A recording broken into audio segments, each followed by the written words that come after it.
Bien, queridos, entonces es un verdadero privilegio y placer.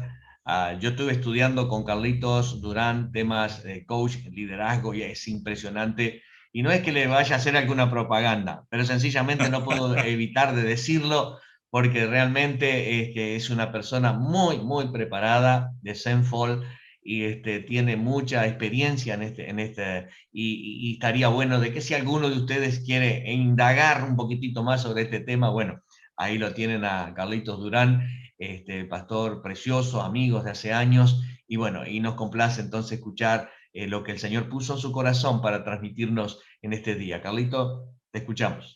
Muchas gracias, Miguel. Qué gusto saludarles a cada uno. Veradina, también, bueno, ahí Ana Gutiérrez, Alejandro Márquez, Robe. Eh, Jesús no lo conocía, bueno, Ana Britos, pero y no sé quién está ahí en Alcatel, pero igual es mucho gusto de estar ahí.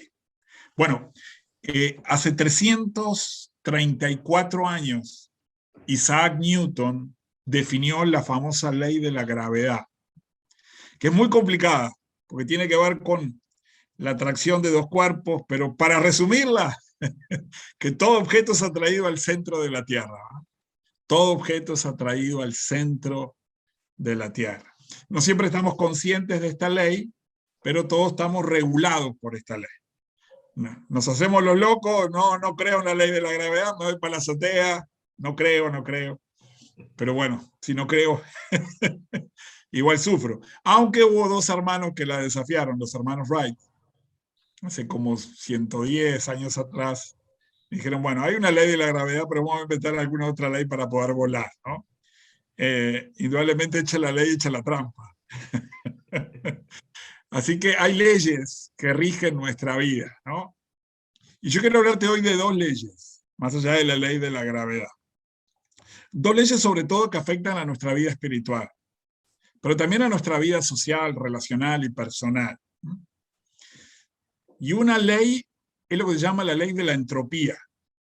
La ley de la entropía también es la segunda ley de la termodinámica, pero tiene una aplicación en nuestra vida espiritual y nuestra vida personal. Es que dice así, dice que todo en este universo tiende al desorden. Todo tiende al desorden, es una ley física. Lo ordenado tiende a desordenarse. Lo caliente tiende a enfriarse. Lo que se ve tiende a nublarse. Indudablemente vivimos en un universo caído. Y esto ya lo vemos en Génesis 3, cuando Adán pecó, ¿no? Con Eva, ¿no? Maldita será la tierra por tu causa, ¿verdad? Espinos y cardos te producirá. O sea, vivimos en un mundo caído, ¿no? Y aunque hay una cantidad de leyes que el Señor sostiene el universo, también esto se ve en nuestros cuerpos. Nuestros cuerpos progresivamente se van deteriorando. Decía el apóstol Pablo, aunque lo de afuera se va envejeciendo, ¿no? Yo me renuevo internamente. Pero el problema es que no solo lo de afuera se deteriora, muchas veces se deteriora sin darnos cuenta lo de adentro, ¿no? Perdemos la visión, perdemos el entusiasmo, perdemos el vigor espiritual, los problemas, las circunstancias, el tiempo, porque puede hacer una obra de ir poco a poco desgastando nuestra vida. No sé quién decía recién, Rod en la oración, que el diablo estamos bajo un gran ataque, pero bueno, esos son los ataques visibles. Después están los ataques invisibles, que son los ataques progresivos. Y no es solo del diablo, ¿no? Es la misma naturaleza caída, el mismo mundo que atenta contra nosotros. Y pongo algunos ejemplos. Por ejemplo, en Estados Unidos, ustedes saben que las universidades más prestigiosas de Estados Unidos son Harvard, la Universidad de Harvard, número uno, Yale, otra universidad muy famosa, y Princeton. Las tres universidades están en Nueva Inglaterra, en la zona de Boston, Massachusetts, y esas tres universidades, curiosamente, fueron establecidas con el propósito de preparar a siervos de Dios. Por ejemplo, Harvard era un famoso ministro del Evangelio llamado John Harvard, y la universidad se le pone en honor a este predicador. Hoy Harvard perdió completamente la visión y el propósito por el que él fue establecida. Aunque es muy prestigiosa desde el punto de vista académico, su concepción es secular. Y si hay teología, es una teología liberal, ¿no? Muy alejada de lo que son los principios, ¿no? Y una visión bibliocéntrica. Lo mismo Yale, que fue establecido también por los puritanos, y Princeton por los presbiterianos, ¿no? Tenemos otros ejemplos. Si uno va, por ejemplo, al libro de Apocalipsis, la famosa carta que Dios se le aparece al apóstol Juan en la isla de Patmos y le dice que le escriba a las 7 iglesias, ¿verdad? Éfeso, Tiátira, Sardes, Pérgamo, Filadelfia, Laodicea, por ahí me olvido de alguna otra que está por ahí, pero esas iglesias están ahora en lo que se conoce como Turquía. Turquía, donde el apóstol Pablo había hecho su viaje misionero, Asia Menor. Ahora, en Turquía hay 80 millones de habitantes y el número de cristianos bíblicos, se podría decir, es menos del 1%, ¿no? ¿Qué pasó? ¿Qué pasó después de 20 siglos? Cuando el Señor Jesucristo advertía, ¿no? Por ejemplo, en la iglesia de Éfeso, tened cuidado, que si dejas mi primer amor te voy a remover. Bueno, muchas de las iglesias ahora están removidas, están frías, ¿no? Hemos oído historias de grandes avivamientos, pero con el tiempo, indudablemente el vigor, lo que fue, bueno, hubo fuego, quedan cenizas, pero ya no es lo mismo. O sea, la historia humana no se enseña, ¿no? Y la historia bíblica, que fácilmente podemos caer en una apostasía, en un perder ese vigor, ese amor, ese entusiasmo. De alguna manera la entropía, la ley de la entropía va obrando paulatinamente en nosotros, ¿no? Como una termita que se va comiendo la madera hasta que en un momento la cama se cae, ¿no? Entonces, eso ha pasado también en grandes denominaciones. Ustedes saben que en Estados Unidos las grandes denominaciones históricas, ¿no?, son las que de alguna manera están manejando ahora lo que llama una teología liberal. Y una teología liberal es aquella que se aleja de las doctrinas básicas y centrales del cristianismo, ¿no? La necesidad de nacer de nuevo, ¿no?, la muerte y la resurrección de Cristo, aunque se mencionan en esencia, hay mucho desvío, ¿no? O sea, ahora, yo quiero, ya que anuncié esta ley, y esta ley de alguna manera no es positiva, es una advertencia que nosotros nos cuidemos. Y quiero apoyarlo en la palabra de Dios, por ejemplo, en el libro de Jueces. Y quiero decir cómo podemos combatir esta ley, ¿no? En el libro de Jueces se explica muy bien, en Jueces capítulo 2, versículo 7, me encantan estos discursos de Josué y esta época histórica, porque fue una época de Israel de mucha apostasía, ¿no?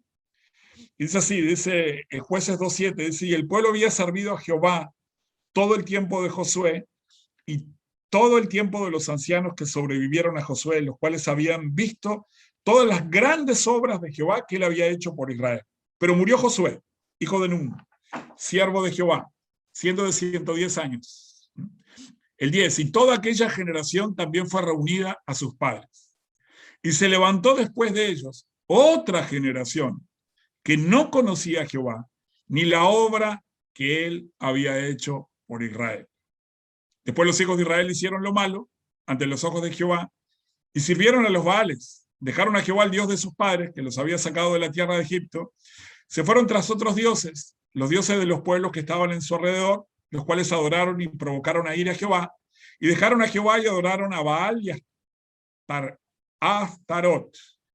Y se encendió contra Israel el fuego de Jehová, el cual los entregó en manos de robadores que los despojaron y los vendió en manos de sus enemigos alrededor y no pudieron ya hacerle frente a sus enemigos, ¿verdad?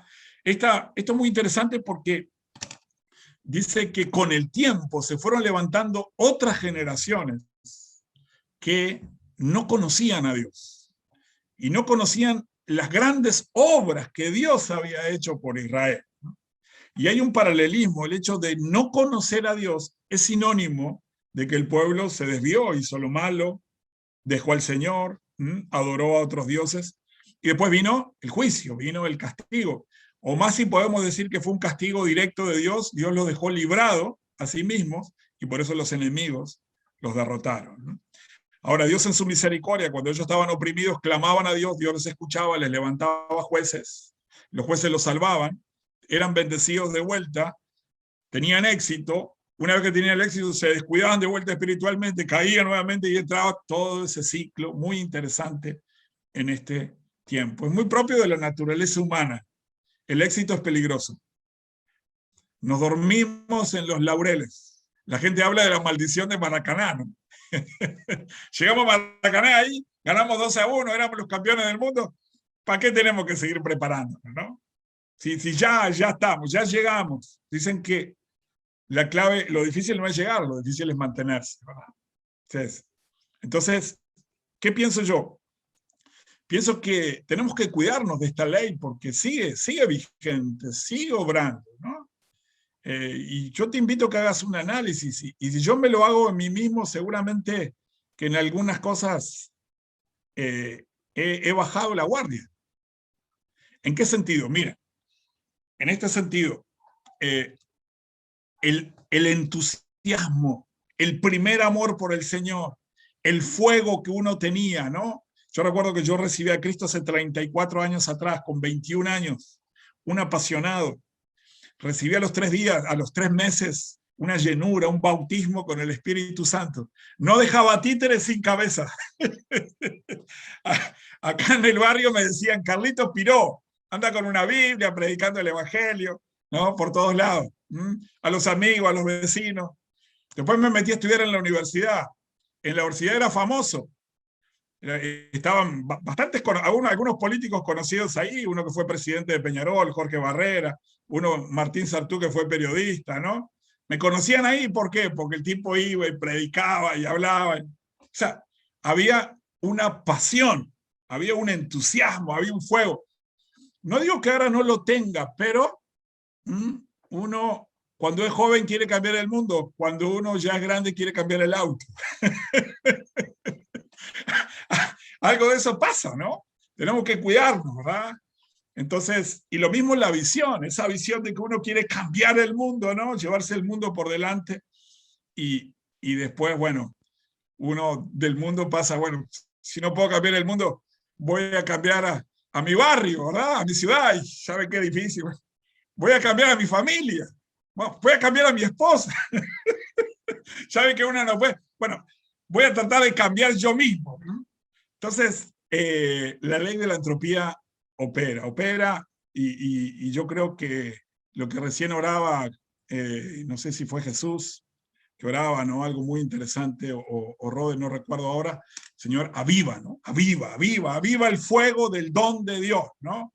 Espíritu Santo, yo creo que la clave es que el Espíritu Santo nos mantenga encendidos, nos mantenga motivados, que no nos volvamos profesionales, que no volvamos racionales. Yo hace poco hace como 15 años atrás, a un misionero a la universidad, le digo, aquí donde yo evangelizo, un misionero brasilero de la comunidad bíblica universitaria. Y él me dijo una cosa muy interesante, una cosa que yo he aprendido, ¿no? Dijo, mira, tenemos un problema en la iglesia, Carlos. ¿Cuál es el problema, estimado? Le digo, bueno, ya estamos en la universidad hablando, ¿no? Se ve una persona bastante preparada. Me dice, acá el problema es que a los que piensan en la iglesia habría que ponerlos de rodillas, ¿no? Y a los que están de rodillas hay que ponerlos a pensar. ¿Qué me decía? Me decía de que, claro, hay mucha gente que tiene mucha pasión, mucho fervor, que está de rodillas, pero de repente no tiene la preparación o la capacidad o de repente seguir interpretando adecuadamente las cosas, seguir formándose, seguir creciendo en el conocimiento de Dios. Y a veces muchos que de repente nos dedicamos a crecer, a aprender, y perdemos la pasión. Y esos son famosos muchos Muchos seminarios teológicos dicen que, bueno, ojo, no te metas a estudiar ahí, porque te metes a estudiar ahí, no volvés más, ¿eh? No volvés más, no crees en nada después, ya te olvidaste de lo que son los milagros, del ayuno, la oración, ¿no? Porque, entonces, qué gran desafío es que uno se mantenga, ¿no? Esas dos áreas, ¿verdad? Con una visión creciente en el conocimiento de Dios, preparado, pero al mismo tiempo con una gran pasión. Y bueno, yo quiero rescatar en este pasaje que leí cómo nosotros podemos ir contra la ley de la entropía, ¿no?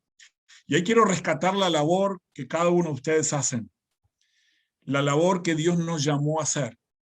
Porque si un siervo de Dios fácilmente puede caer en esta ley de la entropía y perder, o ir lentamente, de repente bajar la guardia de algún área, o perder la pasión, o perder la visión, o perder ese primer amor, cuánto más el pueblo, ¿no?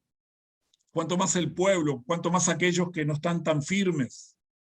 Y lo hemos visto en la pandemia. Ustedes saben que la iglesia más grande, la congregación más grande de Uruguay, de Argentina, de América Latina, del mundo, ¿saben cuál es?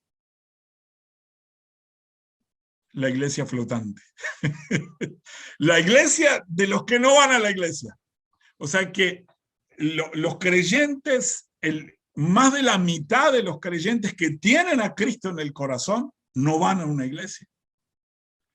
Se conectan por YouTube, escuchan una prédica. No digo que estén desconectados del todo con Dios, pero al no conectarse con una congregación, perdés, ¿verdad? Perdés compromiso, perdés fuerza espiritual, perdés vigor espiritual. No digo que caigas en un pecado, pero... Y ahí, este mundo de distracciones, este mundo acelerado, este mundo del coronavirus, este mundo de la tecnología, este mundo de grandes cambios, fácilmente puede ahogar, ¿no? Por eso quiero rescatar el versículo 7, dice así: y el pueblo había servido a Jehová todo el tiempo de Josué y todo el tiempo de los ancianos que sobrevivieron a Josué, los cuales habían visto todas las grandes obras de Jehová que él había hecho por Israel. Dice, pero murió Josué. Y también murieron los ancianos que estaban con Josué. Y luego de eso, el pueblo dejó de conocer a Dios. O sea, quiero rescatar que Josué y su equipo, Josué y los ancianos, hicieron una gran labor de liderazgo espiritual. Yo creo que el liderazgo, la función de los líderes espirituales, de aquellos que están animando, que están motivando, que están enseñando, que están sirviendo, de alguna vez lo que están haciendo es ir contra esta ley de la entropía, porque están de alguna manera animando a las personas que se mantengan conectados, vigorosos espiritualmente, en comunión con Dios, manteniendo de alguna manera la salud espiritual. Claro que el mundo esto no te lo valoriza porque tal vez no se es consciente de esta ley de la entropía espiritual, pero creo que el liderazgo juega un rol muy importante, y mucho más un liderazgo unido, mucho más un liderazgo concertado, mucho más un liderazgo que realmente tiene una visión de transformación, una visión de ser sal, una visión de preservar, una visión de alumbrar, una visión de ser luz. No un liderazgo dirigido por una persona, ¿no? Yo creo que el liderazgo en el Nuevo Testamento es más un trabajo de equipo. Y creo que parte de la visión que Miguel siempre nos habla, ¿no? Es de esa unidad, de ese valorarnos mutuamente, ¿no? Y como recién nos estaba diciendo, de alegrarnos con los triunfos de los demás. Así que creo que la labor de Uruguay Oramos por Vos y la labor que cada uno hace en su congregación, en su ministerio, tiene un papel muy importante para combatir esa entropía, ¿no?, espiritual que está obrando. Y que la Biblia dice que va a obrar porque va a venir un tiempo de apostasía, y más ahora que Cristo viene. O sea, personalmente creo que el avivamiento se va a dar más en la gran tribulación que previo a la tribulación. Pero aquí podemos tener distintas opiniones. Es cuando de repente las papas queman ahí, que bueno, mucha gente se va a decir, bueno, ahí sí me agarro del Señor, no tengo otra, ¿no? Porque somos duros, nos volvemos a Dios, y creo que este coronavirus también, Señor, llamando a las personas a través del sufrimiento, aunque muchos siervos de Dios han partido, yo creo que Dios en ese sentido, y no quiero ser liviano en esto porque están las heridas sensibles, y acá hay gente muy querida, como en el caso de Alejandra, ¿no? Que perdimos al gran valor de Miguel, pero no lo perdimos, ¿no? Él está allí en la presencia de Dios. Creo que el Señor pesa mucho más la eternidad que la temporalidad. Y es un hasta pronto, y es un saber que el tiempo pasa rápido y pronto estaremos nuevamente con Miguel allá, ¿no? Pero quiero decir que para mí este coronavirus también es una bendición disfrazada, ¿no? Para que mucha gente se vuelva a Dios. Pero bueno, sé que digo disfrazada porque tiene dolor, ha traído sufrimiento, pero Dios la manda con un propósito. Esa es la primera ley que quiero compartir. Y la otra, que es más positiva, que es más agradable, es lo que se llama la ley de la siembra y la cosecha, ¿no? Que también opera y que también contrarresta la ley de la entropía, que Pablo muy bien la menciona en Gálatas, ahí. Y en Gálatas Pablo dice, nadie se engañe, Dios no puede ser burlado. Todo lo que el hombre sembrare, eso mismo cosechará. El que siembra para la carne, de la carne segará corrupción. El que siembra para el espíritu, del espíritu segará vida eterna.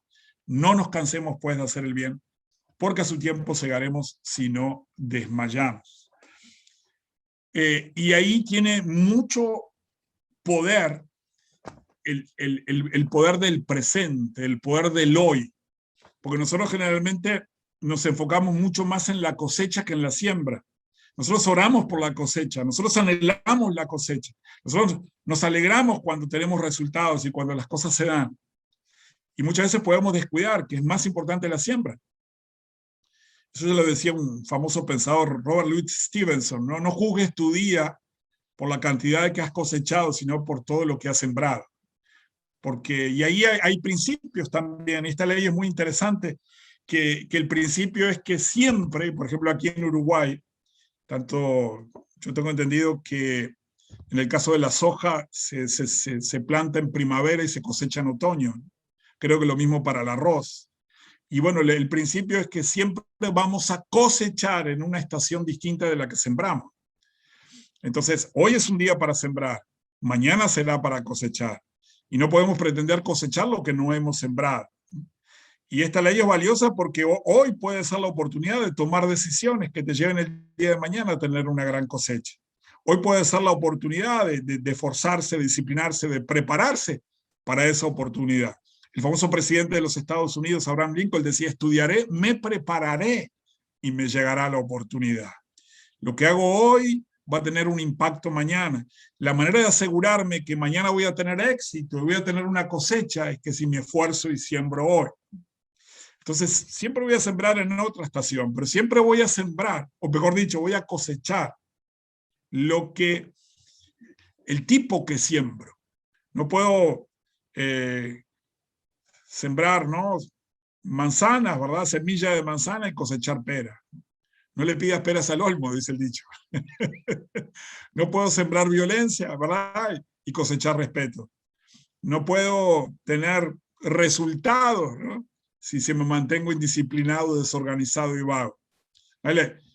Dice John Maxwell, hace un ejercicio bastante interesante. Yo tuve la oportunidad de estar allá en Orlando, y una de las cosas que me quedó de la capacitación fue que el tipo levanta la mano bien alto, ¿no? Levanta bien la mano, dice, ¿no? Dice, todo lo bueno está acá arriba. No hay ninguna persona que ha tenido éxito a nivel empresarial, a nivel científico, a nivel espiritual, que le preguntaron, bueno, ¿y cuál es el secreto de tu éxito? ¿Por qué tenés estos resultados? ¿Por qué la gente te respeta? ¿Cómo construiste esta iglesia, esta empresa, esta organización? Y la persona le dice, la verdad que no sé.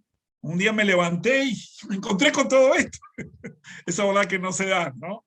O sea, sabemos que para que nosotros tener una gran cosecha implica un gran trabajo, ¿no? Un gran esfuerzo.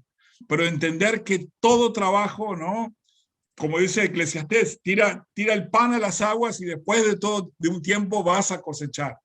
Y yo creo que este es un tiempo también, un llamado a sembrar lo mejor, a sembrar Generosidad, claro que sí, ¿no? Esfuerzo, disciplina, sobre todo sembrar en las relaciones interpersonales, sembrar el valorar a la gente, el creer en la gente, el servir a las personas, el estar preparados en todo lo que hacemos y ser lo mejor que podemos llegar a hacer en lo que hacemos. Sembramos del mismo tipo, pero mejor dicho, cosechamos del mismo tipo que sembramos, pero siempre cosechamos mucho más de lo que sembramos. Y este es un componente de esta ley. El que siembra vientos cosechará tempestades. Siempre se siembra mucho más. Dentro de la manzana que me acabo de comer, esta manzana que tiene una semilla, esa semilla tiene el potencial no de una manzana, de un manzano, de un árbol de manzana. Entonces, y no solo eso, y siempre cosechamos en proporción de lo que sembramos. Dice la Biblia, el que siembra escasamente cosechará, pero el que siembra abundantemente cosechará. Hoy estamos ya estoy terminando con esto, estamos en 1 de julio. Estamos en la mitad del año. Dios nos está regalando un segundo tiempo. ¿Cuántos clásicos, yo que soy bolso, que también perdimos algunos, pero otros ganamos, ¿no? Se dieron vuelta en el segundo tiempo, ¿verdad? Porque hicimos un par de cambios ahí, retocamos la táctica, la estrategia y pudimos revertir el resultado. Yo lo que digo es lo siguiente, no juzguemos este año por lo que vivimos, ¿no? Yo pienso que tenemos una oportunidad ahora, una oportunidad de velar, de orar, de avivarnos, de reunirnos de líderes, de estar bien conectados, de cuidarnos de la ley de la entropía, pero también de sembrar nuestra mejor semilla en la gente, ¿no? Sembrar la palabra de Dios, sembrar el amor de Dios, sembrar realmente esfuerzo, disciplina, visión, trabajo, ser lo mejor que podemos ser, ¿no? Glorificar a Dios en lo que hacemos. A mí algo que me ha resultado, y yo con esto sí termino, 3 cosas para que nosotros podamos tener una buena cosecha en nuestra vida. Número 1, identificar la visión y la pasión, el sueño de Dios para con nosotros. Creo que Dios tiene un llamado, el pastoreo, un llamado que a veces puede ser específico también de acuerdo al perfil de cada uno, porque Dios no nos creó en serie. Número 1, clave, identificar esa visión, ese sueño de Dios. Dios tiene un sueño particular y peculiar a cada uno. Dios no llamó a Pablo a lo mismo que a Pedro lo llamó a los judíos, a Pablo a los gentiles. O sea, Pablo fue el teólogo, Pablo fue el viajero, Pablo fue el misionero. Pedro ocupó otro rol, tenía otro liderazgo, otra ascendencia, en otro tipo de ministerio. Juan era el discípulo del amor, fue el que vivió más, el que estuvo en la isla de Patmos. O sea, Dios tiene un llamado específico, identificar ese sueño, me parece que es fundamental, y Dios da ese sueño. Pero lo segundo, si una persona pobre no es la que no tiene dinero, sino la que no tiene un sueño, también frustrado es aquel que tiene un sueño y no lo ve cumplido. Yo pienso que todo sueño demanda que nosotros luchemos, que nos esforcemos, que trabajemos, que le pongamos pasión, que con el Señor nos comprometamos a haber cumplido ese sueño de Dios. Eso es un líder, me parece, ¿no? Una persona que toma la determinación y la decisión de que la visión que Dios le dio se traduzca en realidad. Y finalmente tenemos el poder de la oración. La oración cambia las cosas. Y ahí algo que he entendido es lo que dijo Agustín de Hipona. Agustín de Hipona, este famoso teólogo, muy citado por los católicos, siglo V después de Cristo, tuvo una gran conversión. Él dijo, trabaja como si todo dependiera de Dios y ora como si todo dependiera de ti, ¿no? Creo que como cristianos, y a mí me ha pasado personalmente, yo me he pendulado, nos podemos pendular para uno de estos dos extremos. A veces somos personas que oramos demasiado. O sea, y a veces oramos tanto que no hacemos lo que tenemos que hacer. Y esperemos que Dios haga lo que nosotros tenemos que hacer. Pero el otro péndulo es que trabajamos tanto y queremos hacer aquello que Dios podría hacer y nos agotamos y nos descansamos y de alguna manera nos quemamos. Pero creo que el balance, el equilibrio entre oración y acción en cada día, sembrando eso, nuestra mejor oración y nuestro mejor trabajo, va a hacer que ese sueño se cumpla realidad y vamos a tener una gran cosecha. Entonces, para mí un privilegio, comparto estas dos leyes, la ley de la entropía, la ley de la siembra y la cosecha. Hago una pequeña oración, Miguel. Padre, qué bueno poder estar aquí esta mañana. Gracias por este privilegio, esta invitación. Gracias porque tú eres el Dios que nos sostienes, el Dios que nos avivas, el Dios que nos transformas. Señor, líbranos de perder el primer amor. Líbranos de perder la visión. Líbranos de perder la temperatura espiritual. Líbranos, Señor, de alguna manera perder de vista el llamado que nos has hecho. Ayúdanos no solo a mantenernos vigorosos y fuertes espiritualmente, sino a ser esos líderes, hombres y mujeres, que animan, que motivan, que fruto de su ministerio otros también se apasionan y se entusiasman con el Señor. Oro también para que esta ley de la siembra y la cosecha la podamos utilizar de la mejor manera. Hoy es la oportunidad para sembrar mi mejor semilla. Hoy es la oportunidad para sembrar generosamente, sembrar tu palabra, sembrar el amor, sembrar el respeto, sembrar el esfuerzo, sembrar la disciplina. Trabajar duro, Señor, pero también empoderado por medio de tu Espíritu Santo, orando y creyendo que tú harás grandes cosas. Que esta sea la realidad para cada uno, para nuestras vidas, para nuestros ministerios, para nuestra nación, en Cristo Jesús. Amén. Muy bien, Amén. Miguelillo.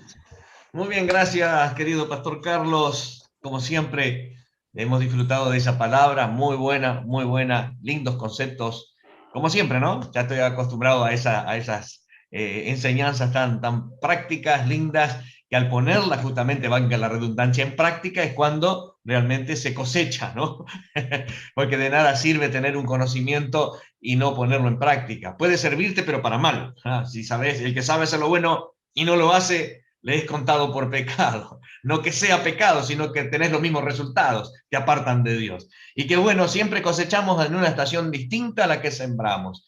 Y si juntamos con aquello que dice la Escritura, de que uno es el que siembra, pero otro el que riega, y Dios es el que da el crecimiento, entonces la estación en que vamos a cosechar lo sabe el Señor. A veces parece que se está demorando, pero Dios siempre llega a tiempo. Así que tranquilos, queridos, si todavía no cosechaste lo que has sembrado, seguramente que lo vas a hacer. Un placer, como dice Roberto Almeida ahí, participar un poquito en esta reunión, y nos dejó y nos mandó un abrazo. Queridos, muchísimas gracias. Estamos terminando entonces aquí. Nos vemos próximamente. Estén participando en el grupo, estén poniendo de sus cosas, cómo están, si necesitan oración. Estamos para eso, queridos. Estamos para servir, estamos para dar. Como dijo el Señor Jesucristo, ¿no? No he venido para ser servido, sino para servir y para dar. Y mirá lo que dio. Dio su vida en rescate por muchos. Así que vamos a dar nuestra vida para rescatar a muchos, porque tenemos que hacer su obra. Así que, amados, muchísimas gracias. Nos estamos despidiendo acá.